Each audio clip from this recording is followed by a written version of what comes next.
जी, अस्सलाम वालेकुम। कल हमने डिस्कस की थी सावन याद किया कि एपिसोड नंबर 1 और आज हम डिस्कस करेंगे एपिसोड नंबर 2।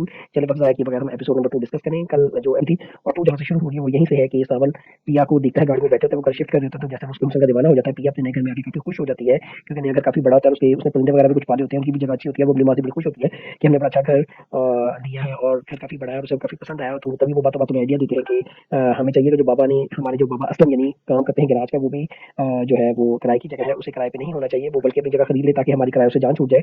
तो उसके बाबा बताते हैं कि उसके पास इतने पैसे नहीं है। उस दौरान उसके बाबा बाहर से खाना लेके आते हैं, तो मतलब ये उनकी बातें चल रही होती है, तो उसके बाबा बताते हैं कि उसके पास इतने पैसे नहीं है। तो उसकी माँ बताती कहती है कि आप मेरा सोना बेच के कोई जगह खरीद लेंगे गैराज के लिए। तो उसके बाबा बताते हैं कि सोना बेच के भी हमारे पास इतनी जगह नहीं होगी। तो वो बताती है, उसकी माँ मतलब असलम की बीवी से मशवरा देती है कि आप ऐसा करें कि सोना बेच के कुछ रकम दे दें और बाकी उससे कर्ज वगैरह ले लें और फिर दौरान काम आप साथ साथ उतारते जाइएगा। तो आखिरकार वो चले एग्री कर ही जाता है कि ठीक है, मैं कोई गिराज के लिए एक परमानेंट जगह अपनी खरीद लेता हूँ। उस दौरान फिर दूसरा सीन आता है जिसमें श्रावण बैठा होता है और एक वकील आता है जो उसके दो गुंडे दोस्त जो कोई पुलिस स्टेशन में होते हैं छुड़वाता है।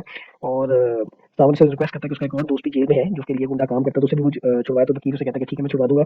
उसके बाद दिखाया जाता है कि जो पिया होती है काफी अपने माँ बाप की लाडली होती है, लेकिन लाड प्यार में भी वो अपने माँ बाप का काफी एहसास करती है और फजूल खर्च बिल्कुल नहीं होती। जबकि उसकी माँ कहती है कि तुम्हारे बाबा इतना कमाते हैं, तुम इतना खुला खर्च देते हैं, तो तुम अपने आप पे लगाया करो, तुम अब आगे यूनिवर्सिटी में जा रही हो, तुम अच्छे कपड़े फैशन वगैरह करो। जबकि पिया कहती है कि मैं अपने जो बाप की कमाई है उसका एहसास करती हूँ और उसे फजूल खर्चों में या फैशन वगैरह में उजाड़ना पसंद नहीं करूंगी। तो हमारे बाबा काफी मेहनत कर रहे हैं, जिसपे उसकी माँ काफी खुश होती है कि उसकी बेटी की इतनी अच्छी सोच है। उसके बाद एक और सीन दिखाया जाता है जिसमें जो है असलम एक प्रॉपर्टी डीलर के साथ मुख्तलिफ जगह दिख रहा है अपने गैराज के लिए। उसे एक जगह पसंद भी आती है और जिसकी डिमांड वो 70 लाख रुपया करता है। तो असलम चुप हो जाता है कि काफी 70 लाख ज्यादा है। वो फिर अपनी बेगम को इसका बारे में बताता है कि तो असलम की जो बेगम है असलम को वो अपना सोना देती है कि इसे बेचे और वो गैराज खरीद ले। तो असलम काफ़ी शुक्रगुजार होता है अपनी बेगम का कि वो उसे सोना दे रही है।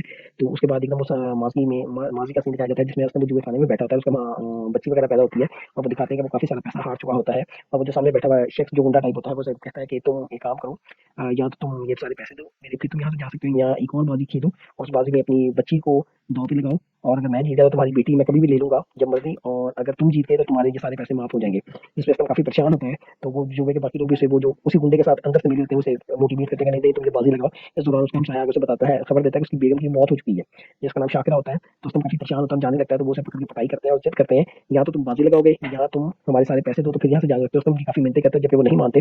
और इस दौरान फिर असलम का दोबारा हाल का सीन दिखाया जाता है जिसमें वो एक गैराज की जगह खरीद लेता है। वो अपनी बेटी और बीवी से उसका इफ्तितार करवाता है, रिबन शिबन कटवाता है और काफी वो खुश नजर आ रहे होते हैं। उसके बाद एक और सीन दिखाया जाता है जिसमें सावन बैठा होता है और उसका एक दोस्त आके जो गुंडा होता है उसका नीचे लड़का काम करता है, उससे पूछता है कि आप हमेशा किसकी याद में ये आप उदास गाने सुनते हैं।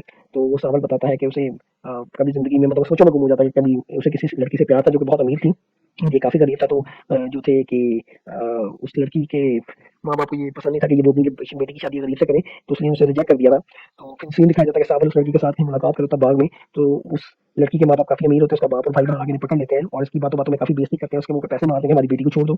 जबकि वो उसे कहता है कि वो उनकी बेटी से सच्ची मोहब्बत करता है, उसे पैसों का लालच नहीं है। तो जिसके बाद उसका बाप अपनी बेटी को लेकर चला जाता है और उसका लड़की का जो भाई होता है उसकी काफी मिलकर पटाई चटाई करता है। तो यहाँ पे इसकी एपिसोड नंबर 2 खत्म हो जाती है और इंशाल्लाह कल हम एपिसोड नंबर 3 अपलोड करेंगे। और आप बताइए आपको कैसी लगी है। शुक्रिया।